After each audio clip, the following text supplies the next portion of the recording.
الحمد لله الحنان المنان الذي خلق الإنسان وعلمه البيان والصلاة والسلام على رسوله سيد الإنس والجان وعلى آله وأصحابه ذوي الخير والإحسان أما بعد فأعوذ بالله من الشيطان الرجيم بسم الله الرحمن الرحيم وما الله بغافل عما يعمل الظالمون انما يؤخرهم ليوم تشخص فيه الابصار صدق اللہ مولانا العظیم۔ بارگاہ رسالت مواب صلی اللہ تعالی علیہ وسلم میں درود پاک کا ہدیہ پیش کریں۔ اللہم صلی علی سیدنا و مولانا محمد معدن الجود والکرم وآلہ واصحابہ الکرام وابنہ الکریم وبارک وسلم صلاة دائمة سرمدا ابدا۔ عزیزان گرامی وقار، اللہ کریم کو سب سے زیادہ ناپسند چیز جس کا ذکر قرآن پاک میں بھی ہے وہ ظلم ہے۔ ظلم کو اللہ تبارک و تعالی ہرگز پسند نہیں فرماتا، اور ظلم کا مطلب صرف کسی پر ہاتھ اٹھانا ہی نہیں بلکہ کفر اور شرک بھی بہت بڑا ظلم ہے۔ قرآن پاک میں اللہ نے فرمایا ان الشرک لظلم عظیم، اللہ کے ساتھ کسی کو شریک ٹھہرانا بہت بڑا ظلم ہے، اور اس ظلم کی بہت ساری شاخیں ہیں جو آج ہم دنیا میں دیکھ رہے ہیں۔ انسان کسی نہ کسی جگہ پر ظلم کرنے کا شکار ہو جاتا ہے، ظالم بن جاتا ہے۔ اور ظلم کی تعریف اگر دیکھیں عربی میں تو یوں کہا گیا وضع الشیء علی غیر محلہ، کسی چیز کو اس کی جگہ پر نہ رکھتے ہوئے، اس کی حیثیت کو اس کی حیثیت کی جگہ پر نہ رکھتے ہوئے دوسری جگہ پر رکھ دینا، یہ ظلم کہلاتا ہے۔ حقدار کو حق نہ دینا یہ ظلم ہے، یا اپنے حق سے زیادہ کسی سے چھین لینا یہ بھی ظلم ہے۔ اور یہ ظلم کی ایک دو نہیں ہزاروں مثالیں ہیں، لیکن قرآن ہر ظلم کی مذمت کرتا ہے۔ اللہ کریم کئی جگہوں پر ارشاد فرماتا ہے ان اللہ لا يحب الظالمین، اللہ تعالیٰ ظالموں کو ہرگز پسند نہیں فرماتا۔ میرے عزیزو، گناہ بھی ظلم ہے، جیسے کہ قرآن میں اللہ نے فرمایا وَلَوْ أَنَّهُمْ إِذْ ظَلَمُوا أَنفُسَهُمْ، جب لوگ اپنی جانوں پر ظلم کر لیں تو اے محبوب آپ کے دربار پہ آئیں۔ یہ جو آیت ہے ظلم کا مطلب کیا ہے؟ انسان جب گناہ کرتا ہے تو وہ اپنے آپ پر ظلم کرتا ہے۔ ظلم کی بہت ساری شاخیں ہیں، اور ظالموں کو اللہ پسند نہیں فرماتا، چاہے وہ اپنے اوپر ظلم کیا ہو یا کسی نہتے پر ظلم کیا ہو۔ آج دنیا میں جو حالات ہم دیکھ رہے ہیں، ظالموں کا ظلم عروج کو پہنچا ہوا ہے، اور قرآن پاک میں رب تعالیٰ نے ظالموں کی نشانیاں بھی بیان کی، ایسا نہیں کہ یہ پہلی مرتبہ ہوا ہے۔ اللہ تعالیٰ فرماتا ہے وَكَم مِّن قَرْيَةٍ أَهْلَكْنَاهَا، کتنی بستیاں ایسی ہیں جن کو ہم نے ہلاک کر دیا۔ رب تبارک و تعالیٰ نے ان کو ختم کر دیا کیونکہ وہ ظالم تھے۔ ظالموں کی بستیاں جو ہلاک ہوئیں، قرآن پاک میں 3 مثالیں آپ کو بتاتا ہوں۔ ایک نوح علیہ السلام کی امت اور ان کی آبادی، دوسری حضرت لوط علیہ السلام کی قوم، تیسری حضرت صالح علیہ السلام کی قوم۔ یہ تینوں قومیں ایسی ہیں، گناہ میں تو تھی لیکن غرور بہت زیادہ تھا، گھمنڈ بہت زیادہ تھا۔ آج کے دور میں اگر کسی کے پاس پیٹروٹ میزائل ہیں اور بم بارود کی طاقت رکھتا ہے، نیوکلیئر پاور ہے، تو وہ یہ سمجھتا ہے مجھے کوئی شکست نہیں دے سکتا۔ یہ ہر دور میں ظالموں کا خواب رہا ہے، ہر دور میں ظالم اسی طرح کی فکر رکھتے ہیں۔ نوح علیہ السلام کی قوم بہت مضبوط قوم سمجھی جاتی تھی۔ اللہ تعالیٰ نے اپنے نبی کو جب حکم فرمایا کہ آپ ایک کشتی بنائیں بہت بڑی، تو وہ آپ کا مذاق اڑاتے تھے۔ یہاں دور دراز کہیں نہ ندی ہے، نہ نالا ہے، نہ سمندر ہے، کشتی کس میں چلاؤ گے؟ اللہ کے نبی کو پتا تھا کہ عذاب آنے والا ہے، اور اپنے ایمان والوں کو آپ ڈرا بھی رہے تھے، لیکن کفار و مشرکین غرور و تکبر میں ایسے تھے یہاں تک کہ نوح علیہ السلام نے اپنے بیٹے کو بلا کر کہا جو کافر تھا، کہا میرے ساتھ آ جا، یا بنی ارکم معنا ولا تکن مع الکافرین، بیٹا ہمارے ساتھ آ جا، کافروں کے ساتھ مت جا۔ اس نے کیا کہا؟ قال سآوی الی الجبل یعصمنی من الماء، میں تو پہاڑ کی اونچی چوٹی پر چلا جاؤں گا، تمہارا پانی مجھے کچھ نہیں کر سکے گا۔ یہ اس وقت ظالموں کا خیال تھا، گمان تھا۔ پھر اللہ تعالیٰ قرآن پاک میں فرماتا ہے وَفَجَّرْنَا الْأَرْضَ عُيُونًا، ہم نے زمینوں کے سارے چشمے پھاڑ دیے، ہر جگہ سے پانی کے سوتے نکلے، اور پھر آسمان کے سارے دروازے کھول دیے۔ فَفَتَحْنَا أَبْوَابَ السَّمَاءِ بِمَاءٍ مُنْهَمِرٍ، اللہ فرماتا ہے آسمان کے سارے دروازے پانی کے کھول دیے، آسمانوں سے پانی اور زمینوں سے پانی۔ فَالْتَقَى الْمَاءُ عَلَى أَمْرٍ قَدْ قُدِرَ، سورہ قمر کی آیتیں ہیں، رب تعالیٰ فرماتا ہے پانی اتنا بڑھ گیا کہ جو رب تبارک و تعالیٰ کی طے کی ہوئی معینہ نشانی تھی وہاں تک جا کر پانی مل گیا، روئے زمین پر کوئی باقی نہ رہا سوائے حضرت نوح علیہ السلام کی کشتی کے، کوئی نہیں باقی رہا۔ جب یہ پانی پھیل گیا، کیا پہاڑوں کی چوٹیاں، کیا محلوں کی اونچائیاں، سب غرق ہو گئے، اور وہ جبابرہ، وہ قوت کے بادشاہ جو کہتے تھے ہمارا کوئی کچھ نہیں بگاڑ سکے گا، سڑ گئے پانیوں میں۔ صرف پانی اللہ تعالیٰ بھیج دے تو انسان اسے روک نہیں سکتا، عذاب الہی کو کیسے روک سکے گا؟ دوسری گھمنڈی قوم، غرور میں مبتلا قوم تھی حضرت لوط علیہ السلام کی قوم، جو بدکاریوں میں ملوث تھے۔ اللہ کا جب عذاب آیا تو قرآن پاک میں رب تعالیٰ فرماتا ہے وَأَمْطَرْنَا عَلَيْهِمْ حِجَارَةً مِّن سِجِّيلٍ، نوکیلے پتھروں کی ہم نے ان پر بارش کی۔ فَجَعَلْنَا عَالِيَهَا سَافِلَهَا، ان کی اونچائیوں کو اٹھا کر کے نیچے پلٹ دیا گیا، زمین کو فرشتوں نے اوپر تک اٹھایا اور اس کے بعد پلٹ دیا۔ یہ پوری بستی غرق ہو گئی، ختم ہو گئی۔ یہ بستی بھی وہی تھی جس کو حضرت لوط علیہ السلام بار بار تنبیہ کرتے تھے کہ ظلم سے بچو، ظلم سے بچو، ظلم اللہ کے عذاب کو دعوت دیتا ہے، لیکن وہ مذاق اڑاتے تھے، اور جب ہلاک و برباد ہو گئے، ختم ہو گئے، ان کی نشانیاں بھی باقی نہیں رہی۔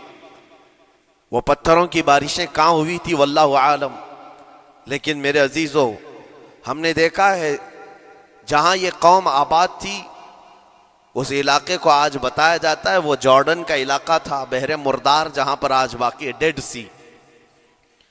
میں خود سفر پر دیکھا، جارڈن کی ایک سرزمین پر گاڑی چلتی جا رہی ہے اور کالے کالے پتھر، جہاں تک نظر کرو صرف پتھر ہی پتھر ہیں، بہت نوکیلے۔ ایسے پتھر میں نے دنیا میں دوسری جگہوں پر نہیں دیکھا۔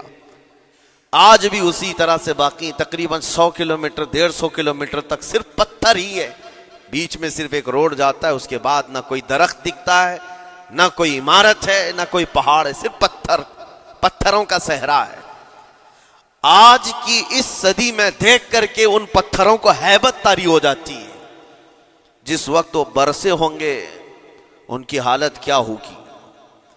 اور میں یہ نہیں کہتا بالضبط کہ یہ وہی پتھر ہیں جو برسے تھے، واللہ عالم، لیکن میرے عزیزوں نشانیاں آج بھی عذاب الہی کی موجود ہیں۔ تیسری قوم تھی قوم شعیب اور قوم صالح علیہ السلام۔ یہ دونوں قوموں کے بارے میں ذکر کرتا ہوں۔ حضرت شعیب علیہ السلام کی قوم صرف ناپ تول میں کمی کرتی اور کفر و شرک بھی کرتے، شعیب علیہ السلام ان کو روکتے تو وہ ان کا بھی مذاق اڑاتے، اور جب عذاب الہی کے آنے کی بات کیا تو جانتے ہیں کیا کہا انہوں نے؟ یہ وہ قوم تھی جو پتھروں کو تراش کر کے گھر بنا لیتے تھے، یعنی پورے کے پورے پہاڑ کو، پتھروں کا جو پہاڑ ہوتا ہے اس کو تراشتے تھے، اور ایک آدمی کا ایک گھر ایک پہاڑ۔ آج کے دور میں ساری بلڈوزر مل کر کے نہیں کر پائیں، مشینیں مل کر نہ کر پائیں، وہ اس وقت کے لوگ بھاری بھرکم تھے، جسامت والے تھے، طاقت والے تھے، جب وہ اپنے رہنے کے لیے ایک پہاڑ کو تراش سکتے تھے۔ 4000 سال پہلے کی بات کر رہا ہوں، اس وقت میرے خیال سے وہ اپنے زمانے کے سب سے بڑے ماڈرن لوگ یا ترقی یافتہ لوگ کہلاتے ہوں گے، سب سے زیادہ ترقی یافتہ کہلاتے ہوں گے. جیسے آج لوگوں کو لگتا ہے رشیا اور امریکہ بہت پہنچے ہوئے ہیں ٹیکنالوجی میں، اس دور کے وہ لوگ سب سے بڑی طاقت کے رکھنے والے تھے. جب حضرت شعیب علیہ السلام نے ان کو اللہ کے عذاب سے ڈرایا تو کیا کہتے تھے؟ عذاب وہی نا جو نوح علیہ السلام کی قوم میں آیا تھا، بارش آ گئی تھی، زمین سے پانی نکل گیا تھا تو پانی بہت ہو گیا تھا. یا پھر وہ جو لوط علیہ السلام کی قوم پر آیا، پتھروں کی بارش، یا پھر ہواؤں کا عذاب. اگر یہ تینوں بھی آئیں تب بھی ہمارے ان پہاڑوں کے گھروں کو نقصان نہیں کر سکیں گے. ان کا اتنا غرور تھا. اگر پانی بھی آ جائے سمندروں کا، یا ہوا بھی تیز چلے، یا پتھروں کی بارش ہو، ہم تو بہت محفوظ قلعوں میں ہیں. اندازہ کرو میرے عزیزو، 3000 4000 سال کے بعد آج تک مدائن صالح اور الاولا سٹی نام سے سعودی میں موجود ہے، ابھی تک وہ گھر موجود ہیں. تو اس زمانے میں کتنے مضبوط رہے ہوں گے؟ پتہ نہیں 3000 سالوں میں کتنے طوفان آئے، کتنے سیلاب آئے، لیکن ابھی تک وہ پہاڑوں کے گھر موجود ہیں. تو اس زمانے میں کتنے طاقتور ہوں گے. ان کا نشہ آسمان پر تھا، غرور چڑھ کر کے بول رہا تھا. کہتے تھے کہ اگر اس طرح کے عذابات آ بھی گئے تو ہمارا کچھ نقصان نہیں ہوگا. کون سا؟ نوح علیہ السلام کی قوم کا عذاب آ جائے، لوط علیہ السلام کی قوم کا عذاب آ جائے، یا پھر شعیب علیہ السلام کی قوم کا عذاب آ جائے. یہ صالح علیہ السلام کی قوم کی بات کر رہا ہوں. تو پھر ہوا کیا؟ اللہ کے نبیوں نے انہیں ڈرایا اللہ کے عذاب سے. باز آ جاؤ، اللہ وحدہ لا شریک کی طرف جھک جاؤ. وہ اکڑ تھی، غرور تھا کہ نبیوں کا مذاق کرتے. پھر ہوا کیا؟ قرآن کہتا ہے صرف ایک فرشتے کو اللہ تعالیٰ نے زمین پر اتارا، ایک فرشتے کو اتارا، اور اس کے بعد اس فرشتے نے ایک چنگھاڑ لگائی، ایک آواز کی. ایک آواز، صرف فرشتے کی ایک آواز ایسی تھی کہ جتنے اپنے مضبوط قلعوں میں گھروں میں موجود تھے، اس آواز کی ہیبت سے ان کا بھیجا کانوں سے باہر نکل آیا تھا. اور صبح کے وقت جب اس بستی میں جا کر کے دیکھیں تو سب کے سب اوندھے منہ گرے ہوئے تھے، ایک بھی اس میں سے بچا ہوا نہیں تھا. نہ نوح علیہ السلام کا طوفان آیا، نہ لوط علیہ السلام کی قوم پر برسنے والے پتھروں کا عذاب آیا، نہ ہی ہوائیں چلائی گئیں. ایک فرشتے کو بھیج کر رب تعالیٰ نے اپنی قدرت کا مظاہرہ فرمایا. اللہ کے کروڑوں اربوں لا تعداد فرشتے ہیں، ایک فرشتے کی طاقت ایسی ہے کہ اگر وہ اپنی آواز نکالے تو تمہارے کانوں سے بھیجا باہر نکل آئے. اللہ وحدہ لا شریک، وہ حی و قیوم کل بھی تھا اور آج بھی ہے. وہ رب ذوالجلال حی و قیوم ہے، طاقتور ہے اور ہمیشہ رہے گا. اور رب تبارک و تعالیٰ نے قرآن پاک میں فرمایا، آپ یہ آیت تقریباً 3 جگہ قرآن میں آئی، وَإِذْ نَجَّيْنَاكُمْ مِنْ آلِ فِرْعَوْنَ يَسُومُونَكُمْ سُوءَ الْعَذَابِ يُذَبِّحُونَ أَبْنَاءَكُمْ وَيَسْتَحْيُونَ نِسَاءَكُمْ وَفِي ذَلِكُمْ بَلَاءٌ مِّن رَبِّكُمْ عَظِيمٌ. رب تعالیٰ فرماتا ہے یاد کرو فرعونیوں کے عذاب سے اللہ نے تم کو نجات دی. یہ بنی اسرائیل کو کہا جا رہا ہے کہ فرعونیوں کے عذاب سے، کہ فرعون اور اس کے لشکری اس قدر سخت سزائیں دیتے تھے موسیٰ علیہ السلام کی قوم پر، ایمان والوں پر، بنی اسرائیل پر. اللہ فرماتا ان سے نجات دیا رب تعالیٰ نے، لیکن وہ کرتے کیا تھے؟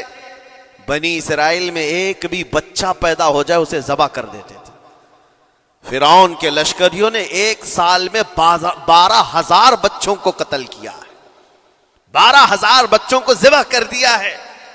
آج کے اسرائیلی اگر یہ بچوں پر ظلم کرتے ہیں تو یہ تعجب کی بات نہیں ہے. فرعون کی سرشت میں داخل تھا اور یہ فرعونی ہیں، وقت کے جبابرہ ہیں، وقت کے ظالم ہیں.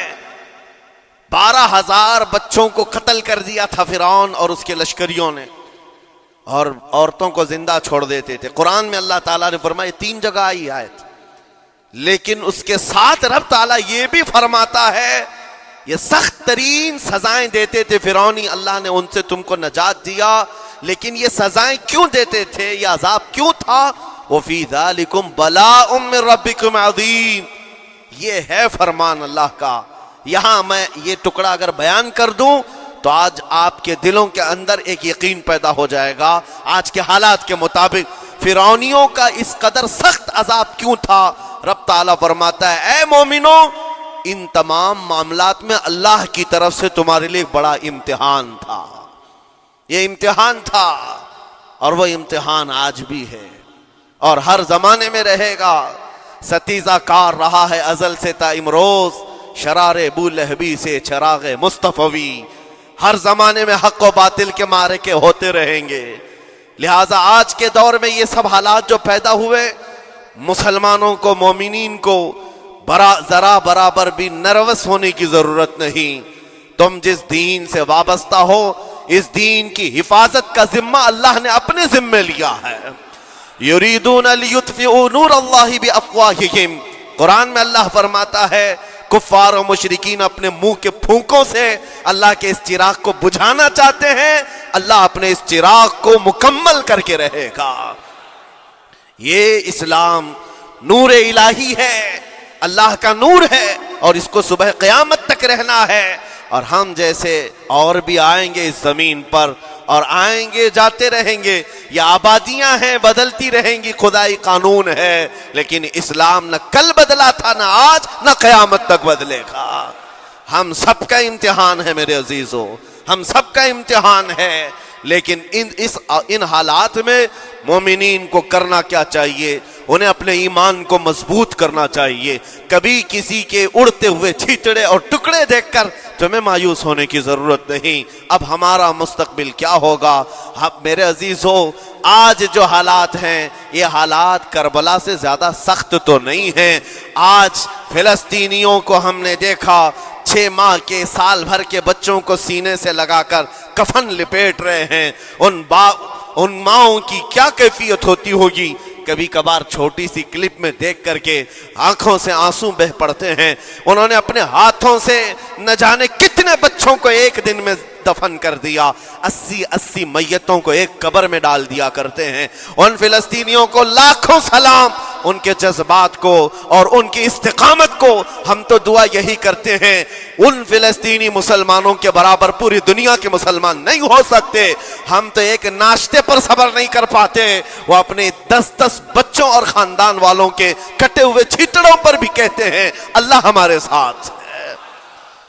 ساری مصیبتیں دیکھ کر کے بھی وہ کہتے ہیں اللہ ہمارے ساتھ ہے. ان کے گھر اڑا دیے گئے، تباہ کر دیے گئے، راکھ میں بدل دیے گئے. اور نیوز اینکر، یہ دجالی میڈیا وہاں جا کر کے ان کے زخموں کو کھرید کر کے پوچھتا ہے تمہارا مال کیسے آئے گا، تمہارا گھر کیسے چلا گیا. لیکن ان حالات میں بھی وہ مسکرا کر کہتے ہیں اللہ نے دیا تھا، پھر اللہ ہے اور اللہ دے گا. ان کے ایمان کے برابر ہم نہیں ہو سکتے. لیکن میرے عزیزو، پوری دنیا کے مسلمانوں میں اس مسئلے نے آج ایک اتحاد کی فضا قائم کی ہے. اگر ہمارے درمیان آج بھی اتحاد نہیں ہو سکتا تو پھر میرے عزیزو، شاعر نے سچ کہا تھا جگہ جگہ کے تھک چکے ہیں تمہیں یہ ہنگامے، نشاط لذت خواب گراں بدل ڈالو. غلط روی سے منازل کا بعد بڑھتا ہے، مسافر و روش کارواں بدل ڈالو. آج کے حالات تمہیں اگر نہیں بدلنے پر مجبور کیے تو پھر بتاؤ کون سے حالات تمہیں بدلیں گے، کب تم بدلو گے؟ لیکن ان حالات پر آج بعض لوگوں نے یہ کہنا شروع کیا. میں نے چند دنوں پہلے ایک آیت پڑھی تھی، ایک بیان میں کہا تھا اللہ قرآن میں فرماتا ہے هو الذی ارسل رسولہ بالہدی ودین الحق لیظہرہ علی الدین کلہ. وہ اللہ ہے جس نے حق دین کے ساتھ اپنے رسول کو بھیجا ہے اور ہدایت کے ساتھ اپنے رسول کو بھیجا ہے. کیوں بھیجا ہے؟ لیظہرہ علی الدین کلہ، تاکہ وہ رسول پوری دنیا پر یہ دین غالب کرے. یہ دین غالب آئے گا. تو بعض مجھ سے کہنے لگے مولانا سٹیج پر بیٹھ کر چلاتے ہو، کئی کرسیوں پر بیٹھ کر کہتے ہو کہ تمہارا دین غالب آئے گا. تمہارا دین تو آج ٹکڑے ٹکڑے کیا جا رہا ہے، کوئی کچھ نہیں کر پاتا. ان ظالموں کو میں یہ کہتا ہوں، ان کو یہ میں کہتا ہوں، ان تمام حالات سے تم ہرگز یہ مت سمجھنا کہ دین غالب آئے گا. چاند پر بھی گہن لگتا ہے، لیکن جب گہن چھٹتا ہے تو چاند پورے آب و تاب کے ساتھ چمکتا ہے. آج اگر امت مصطفیٰ پر گہن لگا ہے تو میں اپنے ان تمام نوجوانوں سے جو ابھی ان فوان شباب میں داخل ہوئے ہیں، ابھی یہ دنیا کو دیکھنے کے قابل بنے ہیں، میں ان سے کہتا ہوں ان آندھیوں سے، ان طوفانوں سے گھبرا کر کے نہ تمہیں دین بدلنے کی ضرورت ہے، نہ تمہیں اپنا مسلک و مذہب بدلنے کی ضرورت ہے، بلکہ میں یہ کہتا ہوں نہ گھبراؤ مسلمانوں، ابھی خدا کی شان باقی ہے، ابھی اسلام زندہ ہے، قرآن باقی ہے۔ یہ ظالم کافر کیا سمجھتے ہیں جو روز ہم سے الجھتے ہیں؟ ابھی کربلا کا آخری میدان باقی ہے، ابھی تو کربلا کا آخری میدان باقی ہے۔ عزیزان گرامی وقار، میرے نبی کریم صلی اللہ تعالی علیہ وسلم نے جو فرمایا وہ ہو کر رہے گا، وہ ہو کر رہے گا۔ میرے آقا صلی اللہ تعالی علیہ وسلم کا فرمان عالی شان میں سناتا ہوں۔ حضور فرماتے ہیں لا تزال عصابۃ من امتی یقاتلون علی ابواب دمشق وما حولها وعلى ابواب بیت المقدس لا يضرهم خذلان من خذلهم ظاہرین علی الحق الى ان تقوم الساعة او کما قال رسول اللہ صلی اللہ علیہ وسلم۔ میرے آقا فرماتے ہیں قیامت تک میری امت میں سے ایک جماعت ایسی ہوگی جو بیت المقدس کے ارد گرد حق کے لیے لڑ رہی ہوگی۔ حضور نے فرمایا قیامت تک لڑتی رہے گی، لیکن ساتھ میں ان کے لیے میرے آقا نے فرمایا پوری دنیا کے برا چاہنے سے ان کا کچھ نہیں بگڑے گا۔ اس کا مطلب کیا ہے؟ اگر آپ ہم سے پوچھتے ہیں کچھ نہیں بگڑے گا، حضور نے فرمایا کچھ نہیں بگڑے گا، لیکن ہم تو دیکھ رہے ہیں ان کے گھر تباہ ہو گئے، بچے مر گئے، چھوٹے بچوں کے سروں سے باپ کا سایہ نکل گیا، کسی کے سامنے اس کی ماں کی تڑپتی ہوئی لاش ہے، اور حدیث میں کہا جا رہا ہے ان کا کچھ نہیں بگڑے گا۔ سب تو بگڑ گیا، مال بھی گیا، دکان بھی گئی، تجارت بھی گیا، گھر بھی گئے، اولاد بھی، رشتہ دار بھی، اور حدیث میں کہا جا رہا ہے کچھ نہیں بگڑے گا۔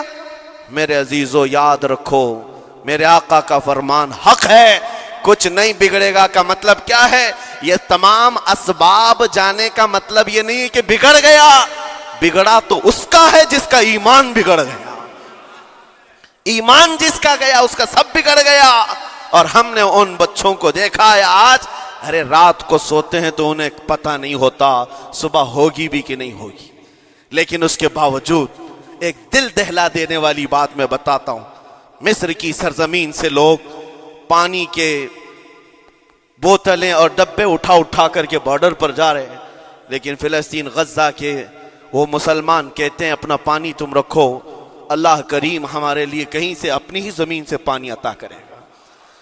ان کو لوگ کہہ رہے ہیں کیا آپ نہیں دیکھ رہے وقت کا بڑا فرعون روز الٹیمیٹم دیتا ہے 24 گھنٹے میں علاقہ خالی کرو، نکل جاؤ، گھر خالی کرو۔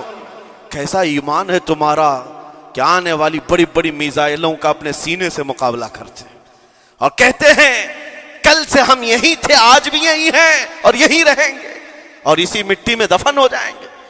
یہ جو استقامت ہے، اسی کو میرے آقا نے فرمایا دنیا ان کا کچھ نہیں بگاڑ سکے گی۔ ایمان اگر مضبوط ہے تو کچھ نہیں بگڑا ہے۔ ارے 6 سال کی بچی، 6 سال کی بچیاں، ٹرینڈ چلا ہوا ہے ان کے محلوں میں، ٹرینڈ چلا ہوا ہے، اپنے اپنے ہاتھوں میں مہندی سے اپنا نام لکھ رہی ہیں ہنسی خوشی۔ پوچھا ان سے کہ نام لکھنے کا ٹرینڈ کیوں چلا ہے ابھی جنگ کے حالات میں مہندی سے؟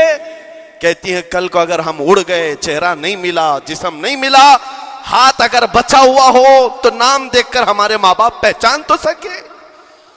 شہادت کا یہ جذبہ، شہادت کا یہ جذبہ 6 سال کے بچوں میں اگر آیا ہے، یقیناً ان کے سینوں میں ایمان موجود ہے، ایمان موجود ہے۔ میرے عزیزو ذرا اپنے حالات پر ذرا توجہ کرو، مولا کریم نے ہمیں کس چیز کی کمی دی ہے؟ کون سی چیز کم آئی ہمارے گھر میں؟ ہم تو مرغن غذائیں روز کھاتے ہیں، آج ہمارے پاس ساری نعمتیں اللہ نے دی ہیں، ہم عیاشیوں کے اڈوں پر پوری رات گزارتے ہیں۔ ہمارے شہر آج جس گلی سے گزر جائیں صبح کی اذان تک یہاں گپیں لگاتے ہوئے کھڑے رہے۔ اے میرے عزیزو، حالات تو ہمارے ایسے ہیں کہ کھا کھا کر کے چربیاں چڑھ گئیں، ہمیں ان کا کیا احساس ہو پائے گا؟ ان کا کیا احساس ہو پائے گا جن کے ہاں پانی سے زیادہ خون دیکھا جاتا ہے، جن کے ہاں زندوں کو پکڑنے کے لیے نہیں، اب مردوں کو پکڑنے کے لیے لوگ بھی نہیں ہیں۔ عزیزان گرامی وقار،